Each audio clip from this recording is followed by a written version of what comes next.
Hi foodies, while you are watching this video I make tasty. ఈసారి గుడ్లతో దిబ్బ రొట్టె, లేక దీన్నే ఎగ్ పిజ్జా అని అనుకోవచ్చు, లేదంటే ఎగ్ కేక్ అని కూడా అనుకోవచ్చు. దీని రుచి పరమ అద్భుతంగా, అత్యంత అమోఘంగా ఉంటుంది. ఇది చాలా సింపుల్ అండ్ ఈజీ రెసిపీ. దీనికి 100 ml ఆయిల్ వేసుకొని 2-3 పెద్ద ఎర్రగడ్డల తరుగు వేసుకోవాలి. ఆనియన్స్ ఎంత ఎక్కువగా వేసుకుంటే రొట్టె అంత మందంగా ఉంటుంది, అంత రుచిగా కూడా ఉంటుంది. అలాగని తగినన్నే వాడాలి. నేను 2 పెద్ద సైజు ఆనియన్స్ వాడాను.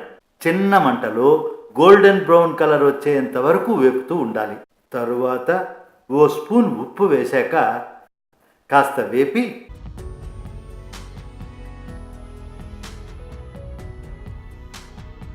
4 పచ్చిమిర్చి తరుగు వేయాలి. కాస్త వేపి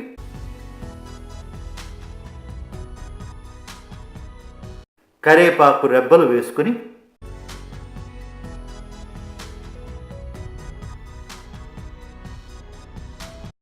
అల్లం పేస్ట్ వేసుకొని బాగా పచ్చివాసన పోయేంత వరకు, సువాసన వచ్చేంత వరకు మంట లో ఫ్లేమ్లోకి పెట్టుకొని వేపుతూనే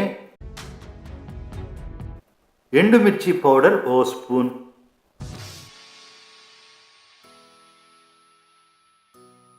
అర స్పూను పసుపు వేసి పచ్చివాసన పోయింది అనిపించగానే అందులో 100 ml కాచిన పాలని పోసి కలియదిప్పాలి. అక్కడే ఈ రెసిపీ కమ్మగా మారడానికి ఈ పాలల్లో ఉల్లిగడ్డలు మిగతా అంతా కలిసి ఉడకడం వల్ల రుచి వస్తుంది. ఇక వెంటనే గుడ్లు కొట్టిపోయాలి. నేనైతే ఇక్కడ నేను వాడిన ఇంగ్రీడియంట్స్ ప్రకారం 5 గుడ్లను వేశాను. ఇంకొక గుడ్డు కూడా వేసుకోవచ్చు, అది మీ ఇష్టం. ఇక్కడ కాసేపు హై ఫ్లేమ్లో పెట్టుకొని చాలా త్వరగా మిక్స్ చేసుకోవాలి. అంతా ఒకచోట చేరుస్తూ పోవాలి. కొంత చిక్కబడగానే వెంటనే లో ఫ్లేమ్లోకి మార్చుకొని అడుగంటకుండా అంతా ఒకచోటగా దిబ్బగా చేర్చి చుట్టూ బాగా మెత్తుకోవాలి.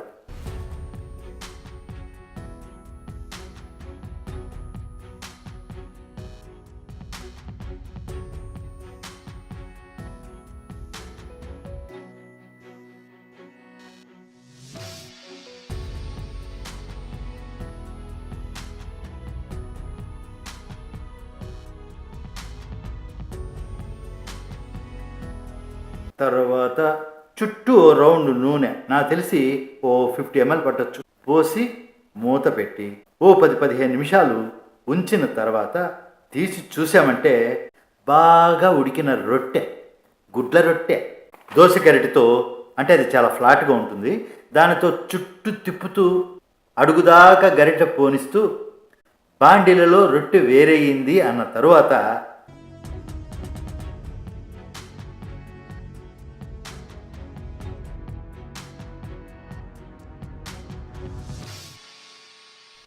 దానిని సగానికి కట్ చేసి 2 వైపులా తిప్పుకోవచ్చు, లేదా ఇలా ఎగరేసి తిప్పచ్చు, అది మీ ఇష్టం.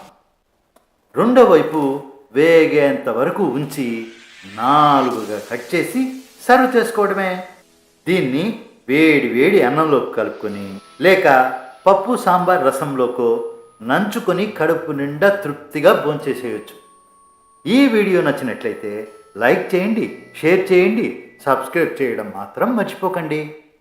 మేం చేసే కొత్త వంటకాల కోసం బెల్పై ప్రెస్ చేశారంటే అది మీకు ఆటోమేటిక్గా నోటిఫికేషన్ ద్వారా అందుతుంది.